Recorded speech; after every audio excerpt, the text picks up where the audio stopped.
Job Kapitulo 16. Miingon si Job, nakadungog na ako og mga sulti nga sa manyana. Ang inyong gitawag og pagdasig usa hinuon kapag sakit. Dili na balang kamo muhunong pagsulti, kamo rabay may katungod pagsulti. Kon kamo pay anya sa akong dapit ug ako'y anaa sa inyo, makasulti usab ako ni anang tanan nga inyong gipanulti, makalinggo-linggo usab ako kaninyo, ug lumsan ko kamo sa baha sa mga pulong. Makahimo ako pagdasig kaninyo pinaagi sa tambag, ug makahimo usab ako sa pagsulti. Kanunay aron paghupay sa inyong kagul, apan dili makatabang ang akong pagsulti, ug kon magpakahilom lang ako, dili usab kini makahupay sa gibati kong kasakit. Gilisod-lisod ako sa Dios, ug gitugot niya nga pamatyon ang akong panimalay.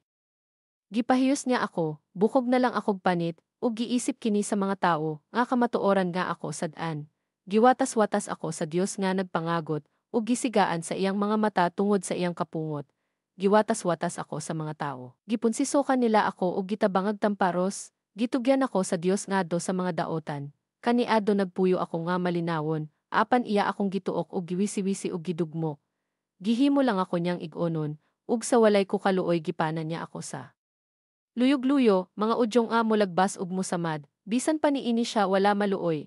Gisamaran ako niya sa makadaghan, miataki siya kanako daw sundalo nga labihang suko. Nagbangotan ako ug nagbistig sako. Ug naglingkod sa yuta nga dili na makasukol, napula na ang akong nawong sa pagpunay hilak, ug nang hubag ug nang lagom ang akong mga mata, bisag wala ako'y daotan nga nahimo, ug kinasing-kasing ang akong pag-ampo sa Dios, o yuta. Ayaw tagwi ang mga kasaypanan nga gihimo ngari kanako. Ayaw itugot nga mahilom lang ang akong pagpangita sa hustisya.